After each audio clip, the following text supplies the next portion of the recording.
Good morning વિદ્યાર્થી મિત્રો, હું છું હેમલ અને આપણે ભણી રહ્યા છીએ ધોરણ 12 સાયન્સની અંદર ચેપ્ટર નંબર 15 જે વિવિધતા અને તેનું સંરક્ષણ, કે જેને અંતર્ગત પ્રીવિયસ લેક્ચરની અંદર આપણે જે વિવિધતા છે એને ધ્વંસ કેવી રીતે થઈ રહ્યો છે એના માટેના જવાબદાર પરિબળો જોયા. આજના લેક્ચરની અંદર આપણે એક ખાસ ટોપિક જોવાનો છે કે જેનું નામ થશે જે વિવિધતાનું સંરક્ષણ આપણે શા માટે કરવું જોઈએ અને જે વિવિધતાનું સંરક્ષણ કેવી રીતે કરી શકાય છે. ઓકે, બે પ્રશ્ન રહેશે, જે વિવિધતાનું સંરક્ષણ શા માટે કરવું જોઈએ અને બીજો પ્રશ્ન રહેશે જે વિવિધતાનું સંરક્ષણ કેવી રીતે કરી શકાય. ઓકે, બીજો ટોપિક છે જે વિવિધતાનું સંરક્ષણ કેવી રીતે કરી શકાય. એ મે બી આપણે આખો કવર નહીં કરી શકીએ પણ ઇટ્સ ઓકે, થોડોક કવર કરશું એને અને પછી કાલ પાછું આજનું રિવાઇઝ કરી અને નેક્સ્ટ લેક્ચરની અંદર આપણે આપણો ચેપ્ટર પૂરો કરી શકશું. હવે આપણે જે વિવિધતાનું સંરક્ષણ શા માટે કરવું જોઈએ, તો મેં તમને પાઠ ચાલુ થયો ને ત્યારથી હું તમને કહેતો આવું છું કે કેવી રીતે શા માટે આપણે જે વિવિધતાને સાચવવી જોઈએ, જે વિવિધતા આપણા માટે કેવી રીતે હેલ્પફુલ થાય છે. બધી વસ્તુઓ તો તમને ઘણા સમયથી કહેતો જાઉં છું હે ને. તો આપણે જે વિવિધતાનું સંરક્ષણ શા માટે કરવું જોઈએ, અહીંયા આપણે ઇમેજ તમને કીધી એમને ઉપર છેલ્લી વાત કીધી હતી, બરાબર. અહીંયા આપણે ચોખવટ કરી એક્ઝેક્ટલી કે જો ભાઈ this is the reason why we need to conserve the biodiversity. Okay, અહીંયા આપણે સ્પેસિફિકલી વાત કરશું કે આ ટુ ધ પોઈન્ટ કે જો ભાઈ આટલા, કારણ કે એ બધી વસ્તુ હતી કેવી હતી, મતલબ લમસમ વાતો થઈ જતી હતી. આપણે કોઈ પૂછે કે ભાઈ તમે મને 5 એક્ઝામ્પલ આપીને સમજાવો કે જે વિવિધતા આપણે શા માટે સાચવવી જોઈએ, તો એ એક્ઝામ્પલ્સ તમને અહીંયા એક્ઝેક્ટલી પ્રાપ્ત થશે. તો જે વિવિધતાનું સંરક્ષણ આપણે શા માટે કરવું જોઈએ, પ્રશ્ન 3 માર્કના પાઠમાંથી પૂછાય છે. આ પ્રશ્ન પણ આપણે આવી શકે છે કે જે વિવિધતાનું સંરક્ષણ આપણે ઘણા બધા કારણોસર કરવું જોઈએ, કે તેના ઘણા બધા કારણો છે, કેટલાક સ્પષ્ટ તો કેટલાક અસ્પષ્ટ છે, પરંતુ બધા સામાન્ય રીતે મહત્વપૂર્ણ છે અને તેમને આપણે 3 કેટેગરીમાં ડિવાઈડ કરી શકીએ છીએ. કયા 3 કેટેગરીમાં? એક તો ઉપયોગિતાવાદી, નેરો યુટિલેરિયન, વ્યાપક રીતે એટલે વ્યાપક ઉપયોગિતાવાદી, અને ત્રીજું નૈતિક જવાબદારી છે.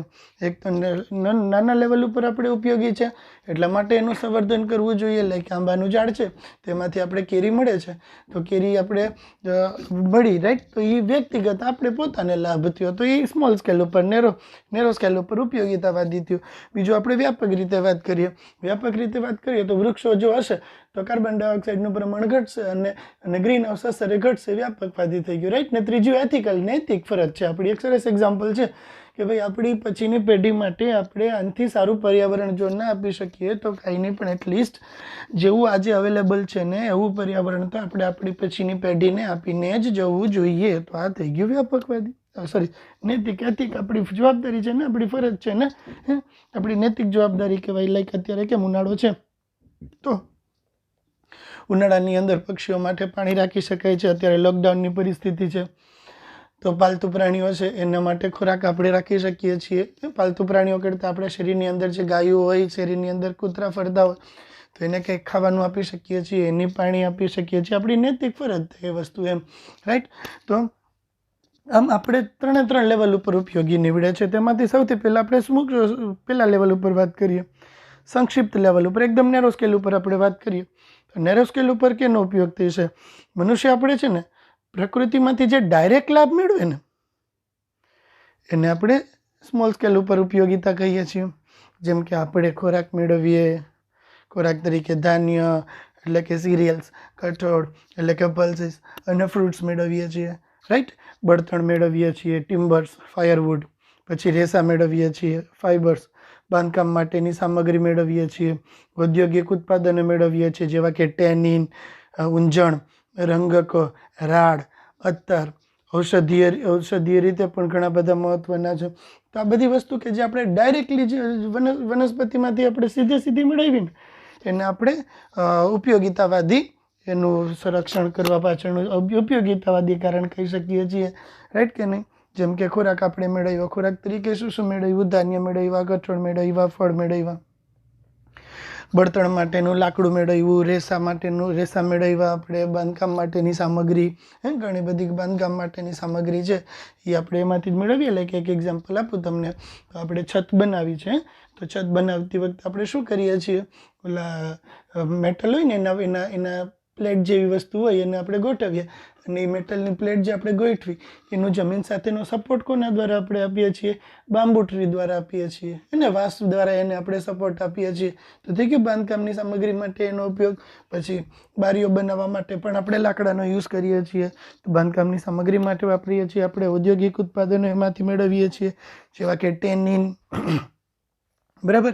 લ્યુબ્રિકન્ટ્સ એટલે કે ઊંજણ રંગકો એટલે કે ડાઈઝ, રાડ, રેઝિન અથવા તો અત્તર અથવા તો પરફ્યુમ્સ આપણે એમાંથી મેળવીએ છીએ. ઘણી બધી ઔષધો આપણે દવાઓ એમાંથી મેળવીએ છીએ. મિત્રો, વૈશ્વિક બજારમાં વેચાતી 25% કરતાં વધારે દવાઓ છે ને એ તો વનસ્પતિમાંથી જ મેળવવામાં આવે છે. રાઈટ કે નહીં? આજે સમગ્ર વિશ્વના મૂળ સ્થાનિક લોકો દ્વારા ઉપયોગમાં લેવાતી લગભગ 25,000 જેટલી વનસ્પતિઓ પરંપરાગત દવાઓ બનાવવા માટે ઉપયોગી લેવામાં આવે છે. હજી આ બધી ઘણી બધી વનસ્પતિ ઉષ્ણકટિબંધના વર્ષાવનની અંદર છે, પણ આપણે એને ઓળખતા નથી ને, એટલે એના યુઝીસ મેળવી નથી શકતા. એને આપણે ખબર જ નથી કે એ શું છે. જ્યાં સુધી આપણે ખબર પડતી નથી કે એ વસ્તુ શું છે, ત્યાં સુધી એના ઉપયોગિતા વિશે આપણે કંઈ વિચારી જ નથી શકવાના ને. એટલે એની ઉપયોગિતા વિશે આપણે ઉષ્ણકટિબંધના જંગલોમાં ઘણી બધી વનસ્પતિઓ જોવા મળે છે. આપણે એના વિશે હજી કોઈ ચોક્કસ પ્રકારની માહિતી નથી, એટલા માટે આપણે એને ઓળખતા નથી. 25% જેટલી 25% કરતાં વધારે દવાઓ તો ડાયરેક્ટલી વનસ્પતિમાંથી મેળવવામાં આવે છે, એક વાત. અને બીજું કે ઘણી બધી સ્થાનિક દવાઓ છે, એમાં એ 25,000 જેટલી વનસ્પતિ એવી છે કે જેનો ઉપયોગ તમે દવા બનાવવા માટે કરો છો. કેટલી? 25,000 જેટલી વનસ્પતિઓનો ઉપયોગ આપણે દવા બનાવવા માટે કરીએ છીએ. અને આજે આપણે જે કાંઈ પણ દવાઓ બનાવીએ છીએ એ પૈકી 25% જેટલી દવા આપણે માત્ર વનસ્પતિમાંથી જ મેળવીએ છીએ. હવે વિચાર કરો ફરીથી. એટલે વ્યક્તિગત આપણે કેવી રીતે ઉપયોગમાં લીધું? પહેલું આપણે એમ કીધું કે ભાઈ ખોરાક મેળવીએ, રેસા મેળવીએ, બાંધકામની સામગ્રી મેળવીએ, બળતણ માટેનું લાકડું મેળવીએ, ઔદ્યોગિક ઉત્પાદનો મેળવીએ, અને ઔષધિ એમાંથી આપણે મેળવીએ છીએ. આ પ્રકારે સીધું આપણે હેલ્પફુલ થઈ શકે છે. કુલ દવાઓમાંથી 25% જેટલી દવાઓ આપણે એમાંથી જ મેળવીએ છીએ. એટલા માટે આપણે સ્થાનિક લોકો દ્વારા ઉપયોગમાં લેવામાં આવતી 25,000 જેટલી દવાઓ છે, એ 25,000 જેટલી વનસ્પતિઓ છે એ દવા બનાવવા માટે ઉપયોગમાં લેવામાં આવે છે. અને હજી ઉષ્ણકટિબંધના વર્ષાવનની અંદર ઘણી બધી વનસ્પતિઓ છે, આપણે એને ઓળખતા નથી, એટલે એની ઉપયોગિતા પણ જાણી શકતા નથી.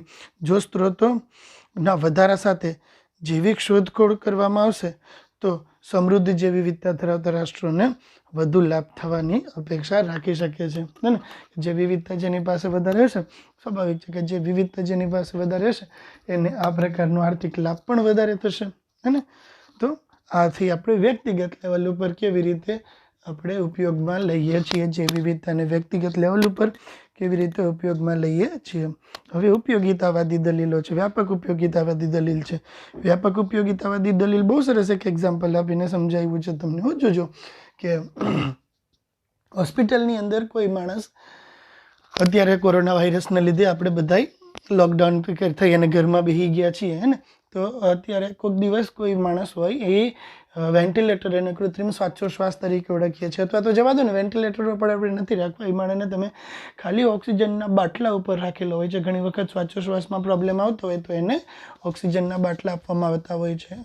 એટલે ઓક્સિજનના બાટલા કોઈ માણસને ઓક્સિજન ઉપર રાખ્યો હોય હોસ્પિટલની અંદર, અને એ હોસ્પિટલમાં ઓક્સિજનનો જે ચાર્જ લેવામાં આવે છે ને, એ ચાર્જ જઈને પૂછી આવજો. ત્યારે આપણે ખબર પડશે કે આપણે જન્મીએ છીએ ને આપણે ત્યારથી મરીએ છીએ ત્યાં સુધીમાં જેટલી હવા આપણે એટમોસ્ફિયરમાંથી મફતમાં ઓક્સિજન લીધો, હવે એ ઓક્સિજનના પૈસા દેવા પડે તો શું થાય? સમજાય છે કે હોસ્પિટલની અંદર એક માણસ છે, એ જ્યારે ઓક્સિજનના બાટલા ઉપર હોય ત્યારે એનું ઓક્સિજનના બાટલાનું રોજનું કેટલું બિલ થાય છે એ જઈ અને એનું સ્ટડી કરો તો ખબર પડે કે કેટલું ઓક્સિજન આપણે એટમોસ્ફિયરમાંથી મફતમાં લઈએ છીએ. હે ને? ઓક્સિજન છે તો એ આ એક ખાલી સિમ્પલ એક્ઝામ્પલ થયું કે ભાઈ પૈસા દેવા પડે ઓક્સિજનના તો શું થાય. હમણાં કંઈક છાપામાં હતું, મેં બી સાચું હોય ખોટું હોય વોટ એવર, પણ દિલ્હીની અંદર એક જગ્યાએ ઓક્સિજનનો બાર ખુલ્લો છે કે ત્યાં જઈએ ને તમને ફ્રેશ ઓક્સિજન લેવાનું થાય. રોજ ત્યાં જઈ કે કોઈ પણ માણસો ત્યાં જઈ શકે છે, કલાક 2 કલાક બેસે, માત્ર ફ્રેશ ઓક્સિજન લઈને ત્યાંથી આવે. બરાબર. હા, હવે પ્રકૃતિ દ્વારા પ્રદાન કરવામાં આવેલી ઘણી બધી નિવસનતંત્રીય સેવાઓ, જેવી સેવાઓમાં જૈવ વિવિધતા ખૂબ જ મહત્વનો ભાગ ભજવે છે. નિવસન તંત્રની ઘણી બધી સેવાઓમાં જૈવ વિવિધતા ખૂબ જ મહત્વનો ભાગ ભજવે છે. જેવી કે આજે ઝડપથી નાશ પામતા જતા એમેઝોનના વર્ષા જંગલ છે એ પૃથ્વીના કુલ ઓક્સિજનમાંથી 20% જેટલો ઓક્સિજન આપણે આપે છે. એમેઝોનના વર્ષા જંગલ છે એને પૃથ્વીના ફેફસા એટલે જ કીધા કે 20% જેટલો ઓક્સિજન, આપણી જે ઓક્સિજનની કુલ જરૂરિયાત છે એમાંથી આપણી 20% જેટલી ઓક્સિજનની જરૂરિયાત તો એમેઝોનના વર્ષા જંગલ પૂરા કરે છે. એટલા માટે એને આપણે પૃથ્વીના ફેફસા તરીકે ઓળખાવીએ હે ને. સોયાબીનની ખેતી માટે અને ગોમાંસ આપતા ઢોરના ઉછેર માટે એનો આજે આપણે નાશ કરીએ છીએ. એમેઝોનના વર્ષા જંગલો કે જે પૃથ્વીના ફેફસા છે એ આપણે 20% જેટલો ઓક્સિજન રોજ આપે છે. ઓકે, હવે એ કે નજીકની હોસ્પિટલમાં જાઓ અને કોઈ વ્યક્તિ છે જ્યારે ઓક્સિજનના બાટલા ઉપર એ વ્યક્તિને રાખેલો હોય ત્યારે રોજ કેટલો ખર્ચ લાગે છે ને એના ઉપરથી તમે અનુમાન લગાવી શકો છો કે આપણા માટે કેટલું અગત્યનું છે. પરાગનયન, તો કે પરાગનયન નિવસન તંત્રની બીજી સેવા છે. પહેલાં આપણે કેની વાત કરી કે ભાઈ આપણે ઓક્સિજન આપે છે, એ પહેલી વાત કરી, બરાબર. અને બીજી વાત કેની કરી આપણે? પરાગનયનની વાત કરશું. બીજી પરાગનયન શું છે? તો કે પુંકેસરના પરાગાશયમાંથી સ્ત્રી કેસરના પરાગાસન ઉપર પરાગરજનું વહન થવાની પ્રક્રિયા એને પરાગનયન કહેવામાં આવે છે. પરાગનયનની આ પ્રક્રિયા મોટા ભાગે સજીવો દ્વારા થાય છે, એટલે કે જૈવિક પરાગનયનની પ્રક્રિયા થાય છે. હવે તમે વિચાર કરો, જૈવિક પરાગનયનની પ્રક્રિયા થતી હોય અને સજીવો જ ના હોય તો પછી પરાગનયન થાય કે ના થાય? તો કે ના ભાઈ, સજીવ જ નથી તો પરાગનયન થાય જ નહીં. અને પરાગનયન ના થાય તો વનસ્પતિના બીજ કે ફળ ઉત્પન્ન ના થાય. બીજ અને ફળ જ ઉત્પન્ન ના થાય તો આપણે ખાશું શું? આવા પરાગવાહકો જેવા કે મધમાખી, ભમરા, પક્ષી, ચામાચીડિયા એ આપણને નિવસન તંત્ર દ્વારા શું આપણે આપે છે ને એ તો એક તમે વિચાર પણ નથી કરી શકતા. હવે એ કે જો આ બધા પક્ષીઓ નહીં હોય, જો આ પક્ષીઓ નહીં હોય, બરાબર, તો પક્ષીઓ નથી, ભમરા નથી, કીટકો નથી, માખીઓ નથી, આ બધા પતંગિયા નથી, આ બધા સજીવો નથી, તો પરાગનયન કોણ કરીને આપશે? પરાગનયન જ નહીં થાય તો વનસ્પતિનું પોતાનું સાતત્ય નહીં જળવાય. વનસ્પતિનું અસ્તિત્વ ના રહે તો પ્રાણીઓનું અસ્તિત્વ તો પોસિબલ જ નથી. પહેલાં ઓક્સિજનની વાત કરી, એમેઝોનના વર્ષા જંગલ અને પૃથ્વીના ફેફસા કહેવાય, કારણ કે 20% જેટલો ઓક્સિજન આપણે આપે છે. હવે એ કે એ ઓક્સિજન જો હોસ્પિટલની અંદર કોઈ માણસ કે જેને ઓક્સિજનના બાટલા આપવામાં આવતા હોય એનો એક દિવસનો ખર્ચ શું થાય છે એ જઈને તમે પૂછ્યા હોય ને તો તમને ખબર પડે કે આપણે મફતની અંદર આટલો ઓક્સિજન લઈ શકીએ છીએ. ક્યારે? જો બાયોડાયવર્સિટી અથવા જે વિવિધતા છે તો. અને વનસ્પતિ ક્યારે ઉગશે? તો કે વનસ્પતિ ત્યારે ઉગે જ્યારે એનું બીજ બને. તો બીજ ક્યારે બને? પરાગનયન થાય. તો પરાગનયન ક્યારે થાય? ભમરા, પતંગિયા, માખી, પક્ષીઓ, ચામાચીડિયા બધા હશે તો પરાગનયન થશે, પરાગનયન થશે તો બીજ બનશે, બીજ બનશે તો એનું અંકુરણ થશે, અંકુરણ થશે તો નવી વનસ્પતિ આવશે, નવી વનસ્પતિ આવશે ને તો એનું અસ્તિત્વ જળવાશે. ઓકે, હવે એ કે જો આ નહીં હોય તો એ કે શું થશે? તમે વિચાર કરો, હે ને. લાકડાના હજી કે આ તો બધું જવા દો. એ કે વન ભ્રમણ દરમિયાન આપણે લાકડાના ગોળવાની ફરતે આપણે ચાલીએ છીએ, વસંત ઋતુમાં ખીલેલા પુષ્પો આપણે જોઈએ છીએ, સવારમાં બુલબુલના ગીતો સાંભળીએ છીએ. આ તો એક એવા પ્રકારનો આનંદ છે ને કે જેની તમે કોઈ પણ પ્રકારની કે જે તમે શું કહીએ આપણે કે એની તો કંઈ પ્રાઇઝલેસ આનંદ છે, એ આપણો અમૂલ્ય આનંદ છે. બીજું બધું આપણે જે મેળવીએ છીએ એની તો કંઈ તમે કિંમત જ નથી ચૂકવી શકતા. એટલી સરસ આપણે કુદરતમાંથી પ્રાપ્ત થાય છે. ઓકે, ઉપયોગિતા, વ્યાપક ઉપયોગિતાવાદી દલીલની અંદર આપણે કઈ વાત કરી? વ્યાપક ઉપયોગિતાવાદી દલીલની અંદર આપણે વાત કરી પહેલી એમેઝોનના વર્ષા જંગલની કે જે પૃથ્વીના ફેફસા છે, 20% જેટલો ઓક્સિજન આપણે સપ્લાય કરીને આપે છે. પછી બીજી પરાગનયનની વાત કરી કે ભાઈ પરાગવાહકો નહીં હોય તો પરાગનયન નહીં થાય. પરાગનયન નહીં થાય તો વનસ્પતિના પુષ્પ, ફળ કે બીજ નહીં બને. વનસ્પતિના બીજ નહીં બને તો એનું જીવ સાતત્ય નહીં જળવાય. હવે કંઈક આપણે થોડા જશું પરાગનયન કરાવવા માટે વનસ્પતિની અંદર, એટલા માટે આપણે જોશે. પછી વસંતમાં ફૂલેલા પુષ્પ જોવા, સવારના બુલબુલના ગીત સાંભળવા અને કુદરતી સૌંદર્યનો જે આનંદ છે એ બધો કોના લીધે છે? એ બધો આનંદ જીવ સંપત્તિ છે તો જ છે. જો આપણી પાસે જૈવિક સંપત્તિ નહીં હોય આ પ્રકારનો આનંદ પણ આપણે પ્રાપ્ત થશે નહીં. અને આની તો તમે કિંમત જ ચૂકવી શકતા નથી. એટલો બધો સારો આનંદ તમે કહી શકો છો. ત્રીજું, આપણી નૈતિક જવાબદારી છે ને નૈતિક દલીલવાદી છે કે ભાઈ અત્યારે લાઈક લોકડાઉન છે, લોકડાઉનની પરિસ્થિતિ છે તો લોકડાઉનની પરિસ્થિતિમાં ઘરની અંદર રહેવું એ આપણી નૈતિક જવાબદારી છે કે નહીં?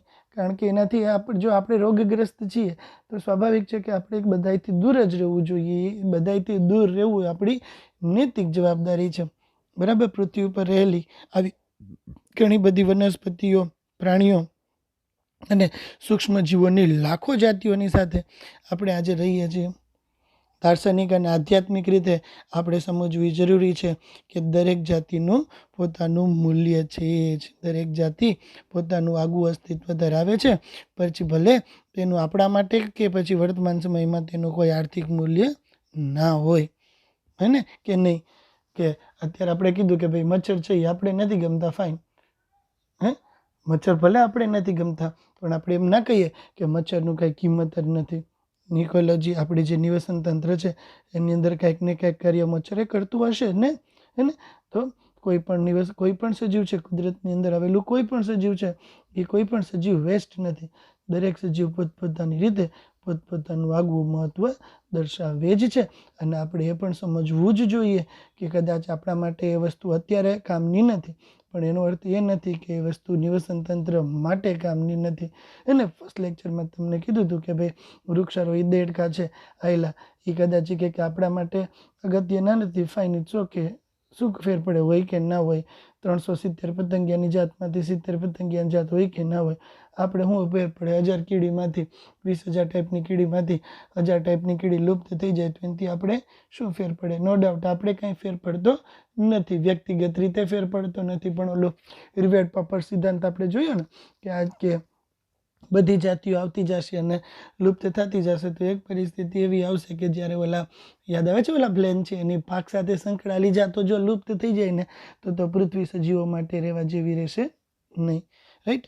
એટલે આપણી નૈતિક જવાબદારી છે આપણા પછીની પેઢી માટે પણ, આપણા પછીની પેઢીનું સુખાકારી સુનિશ્ચિત કરવા માટે આપણા જૈવિક વારસાનું જતન કરવું એ આપણી નૈતિક ફરજ છે. એટલે કે આપણા પછીની પેઢીને કદાચ આપણે આનાથી સારું પર્યાવરણ ના આપી શકીએ તો કાંઈ વાંધો નહીં, પણ એટલીસ્ટ જેવું છે તેવું તો આપીને જ જવું જોઈએ. હે ને. કે બાપુ કહેતા ને, ગાંધી બાપુ કહેતા ને કે આપણે કરકસરિયા થવું જોઈએ, લોભિયા ના થવું જોઈએ.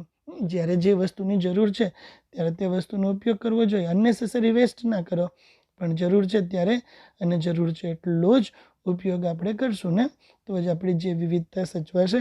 અને જે વિવિધતા આપણી સચવાશે ને તો જ આપણા પછીની પેઢી છે ને એનું અસ્તિત્વ જળવાશે. જો જે વિવિધતા જ નથી ને તો આપણા પછીની પેઢીનું અસ્તિત્વ પણ લુપ્ત થઈ જશે. ઓકે. તો 3 રીતે આપણે જે વિવિધતા ઉપયોગમાં આવી. પહેલું કઈ રીતે ઉપયોગમાં આવી?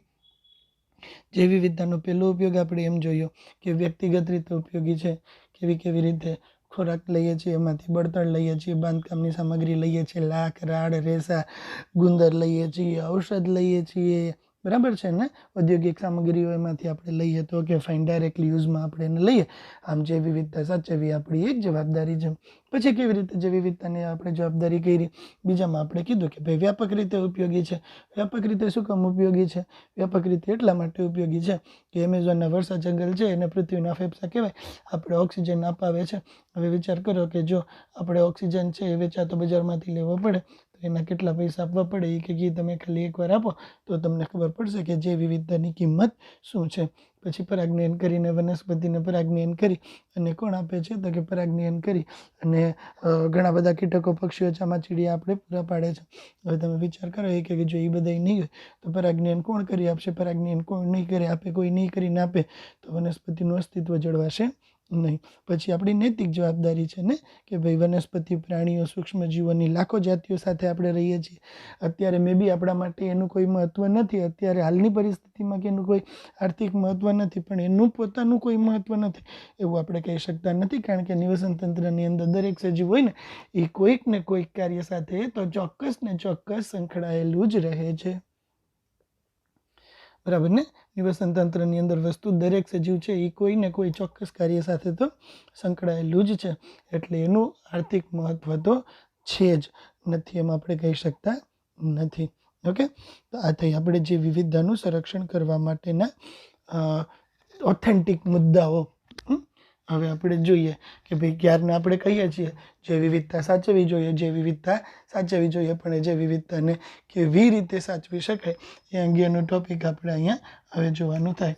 જૈવ વિવિધતાને સાચવવા માટેના આપણે 2 આસ્પેક્ટ કીધા, એક તો સ્વસ્થાન જાળવણી અને બીજી થશે નવસ્થાન જાળવણી. જૈવ વિવિધતા તમે 2 રીતે સાચવી શકો છો. એક તો જૈવ વિવિધતાની સ્વસ્થાન જાળવણી થાય અને બીજું જૈવ વિવિધતાની નવસ્થાન જાળવણી થાય. સ્વસ્થાન જાળવણીનો અર્થ શું?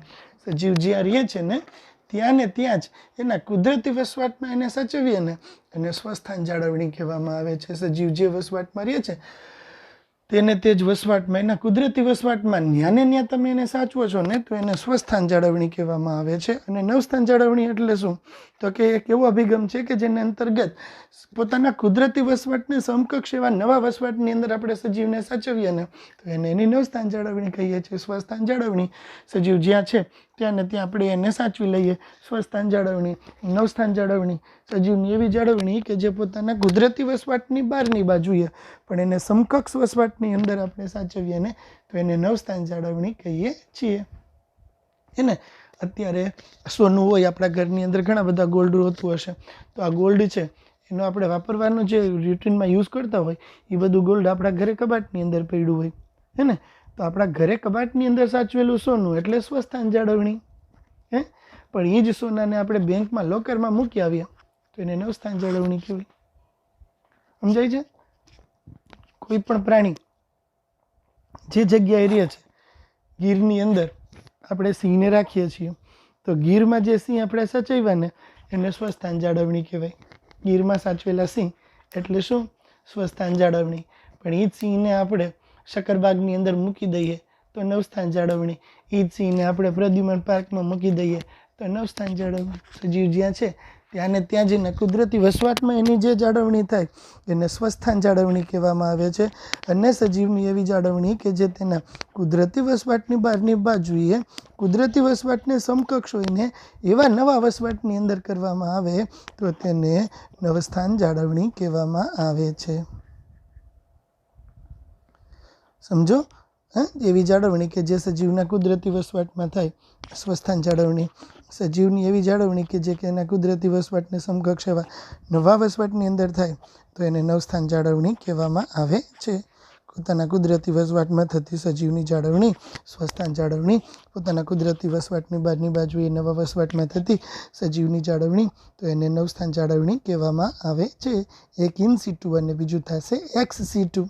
ઇન સિટુ એટલે કે સ્વસ્થાન જાળવણી. ખાસ પેલા આ ટોપિકમાંથી નીટની અંદર પ્રશ્ન ના હોય એવું કોઈ દિવસ બને નહીં. સ્વસ્થાન જાળવણી અને નવસ્થાન જાળવણી. ઓકે, બાહ્ય સ્થાન જાળવણી ને નવસ્થાન જાળવણી એવું નામ આપ્યું છે.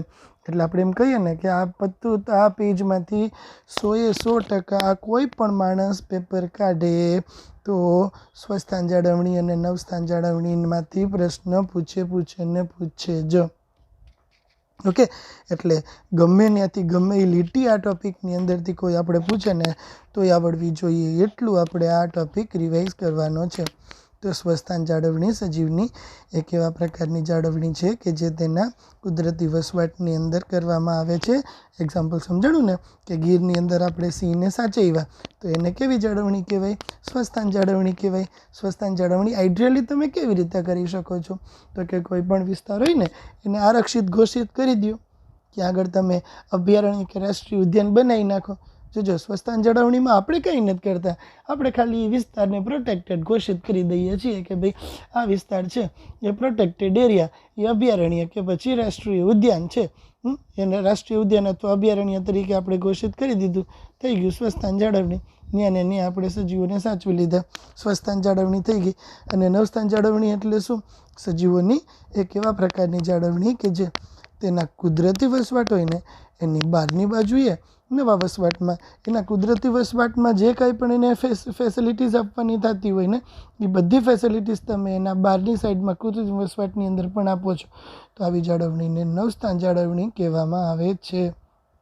ઓકે, સજીવોની એવી જાળવણી કે જે તેના કુદરતી વસવાટની અંદર જ થાય તો સ્વસ્થાન જાળવણી. સજીવોની એવી જાળવણી કે જે તેના કુદરતી વસવાટની બહારની બાજુએ અને નવા વસવાટની અંદર થાય તો એને નવસ્થાન જાળવણી કહેવામાં આવે છે. અંડરસ્ટુડ? સ્વસ્થાન જાળવણીની અંદર અભયારણ્ય આવે, રાષ્ટ્રીય ઉદ્યાન આવે, પવિત્ર ઉપવન આવે, અને નવસ્થાન જાળવણીની અંદર આવે બોટનિકલ ગાર્ડન્સ એટલે કે વનસ્પતિ ઉદ્યાન, પ્રાણી સંગ્રહાલય, બીજ નિધિ, જનીન નિધિ, આ બધું નવસ્થાન જાળવણીની અંદર આવે છે. સ્વસ્થાન જાળવણી એટલે કે જોજો, જ્યારે આપણે સમગ્ર નિવસન તંત્રને સુરક્ષિત અને સ્વસ્થાન જાળવણીનો ફાયદો શું થશે કે ત્યાં આગળ જેટલા પણ સજીવો આવેલા છે એ બધાનું એક યારે જતન થઈ જાય છે. બધાય લાઈક ગીર માટે સિંહનું અભયારણ્ય છે, એ ગીરના સિંહનું અભયારણ્ય છે, બરાબર? ગીરમાં સિંહનું અભયારણ્ય છે, એ કાંઈ ખાલી સિંહ માટે નથી. એની અંદર રણરણે સચવાય છે, એની અંદર મોરે સચવાય છે, એની અંદર વાંદરાય સચવાય છે, એની અંદર જે કાંઈ પણ વનસ્પતિ આવેલી હોય એની બધી વનસ્પતિઓ સચવાઈ જાય. એટલે એક જ આસ્પેક્ટની અંદર ઘણા બધા સજીવોને એક યારે સંરક્ષણ મળે છે. ઓકે, પણ ઘણી વખત એવું હોય ને મિત્રો, લાઈક એક એક્ઝામ્પલ આપણે આપીએ કે જુનાગઢની અંદર જુનાગઢની અંદર જે સક્કરબાગ ઝૂ છે, બરાબર? એ સક્કરબાગ ઝૂની અંદર આપણી પાસે એક ચિત્તાની પેર, સિંગાપુરના ઝૂને આપણે 2 સિંહની પેર આપીને મિત્રો, ત્યારે સિંગાપુરના ઝૂમાંથી આપણા માટે એક ચિત્તાની પેર મોકલવામાં આવી. હવે 2 સિંહના પેરની સામે એક ચિત્તાની પેર આપણે મેળવી હોય તો સ્વાભાવિક છે, તમે વિચાર કરી જ શકો છો કે એ ચિત્તો છે એને તમે જંગલમાં નહીં મુકાય. મુકાશે એ ચિત્તાની પેરને? મૂકશો જંગલમાં કે નહીં મૂકો? નહીં મૂકો ને. એટલે જ્યારે સજીવોની સંખ્યા ખૂબ ઓછી છે ને, ત્યારે આવી પરિસ્થિતિમાં એ સજીવોને જંગલમાં ના મૂકતા એના કુદરતી વસવાટને સમકક્ષ, બરાબર, ભવિષ્યમાં નજીકના ભવિષ્યમાં લુપ્ત થઈ જવાના વધુ જોખમવાળા સજીવો છે, ત્યારે તેને કુદરતી વસવાટને સમકક્ષ એવા નવા વસવાટની અંદર તમે એને સાચવો, એટલે કે એની બાહ્યસ્થાન અથવા તો પોતાના કુદરતી વસવાટને સમકક્ષ એવા નવા વસવાટમાં સજીવોની જે જાળવણી થાય એને નવસ્થાન જાળવણી કહેવામાં આવે છે. તો સજીવોની જાળવણીના 2 પ્રકાર કીધા. એક કેવો કીધો? સ્વસ્થાન જાળવણી, અને બીજો કેવો કીધો? નવસ્થાન જાળવણી. સજીવના કુદરતી વસવાટમાં થતી સજીવોની જાળવણી એટલે કે સ્વસ્થાન જાળવણી, કુદરતી વસવાટની બહારની બાજુએ થતી સજીવોની જાળવણી એટલે કે નવસ્થાન જાળવણી કહેવામાં આવે છે. અને કુદરતી વસવાટમાં સ્વસ્થાન જાળવણીની વાત કરો તો સ્વસ્થાન જાળવણીમાં કોનો સમાવેશ થશે? સ્વસ્થાન જાળવણીની અંદર અભયારણ્ય આવે, રાષ્ટ્રીય ઉદ્યાન આવે, અને રાષ્ટ્રીય ઉદ્યાન અને અભયારણ્યના એક ભાગ તરીકે જ પવિત્ર ઉપવન આવે. અને નવસ્થાન જાળવણીમાં આપણે જોયું એમ કે અભયારણ્ય આવે, રાષ્ટ્રીય ઉદ્યાન આવે, બીજ નિધિ, જનીન નિધિ, આ બધી વસ્તુઓનો સમાવેશ એની અંદર કરવામાં આવે છે. ઝૂ અને બોટનિકલ ગાર્ડનનો સમાવેશ એની અંદર કરવામાં આવે છે. અને એના વિશે જાજી માહિતી, ડિટેલ માહિતી નેક્સ્ટ લેક્ચરની અંદર આપણે જોઈશું, અને ચેપ્ટર નેક્સ્ટ લેક્ચરમાં આખો કમ્પ્લીટ થઈ જશે. ઓકે, જો આ વસ્તુ તમને સમજાતી હોય અને વધારે લેક્ચર્સ જોતા હોય તો મારી ચેનલને લાઈક અને સબસ્ક્રાઈબ કરજો. તમારા મિત્રોને પણ કહેજો આ ચેનલ જોવા માટેનું. અને બસ વધુ માહિતી માટે જોતો હોય તો મારો નંબર પણ હું તમને આપી શકું છું.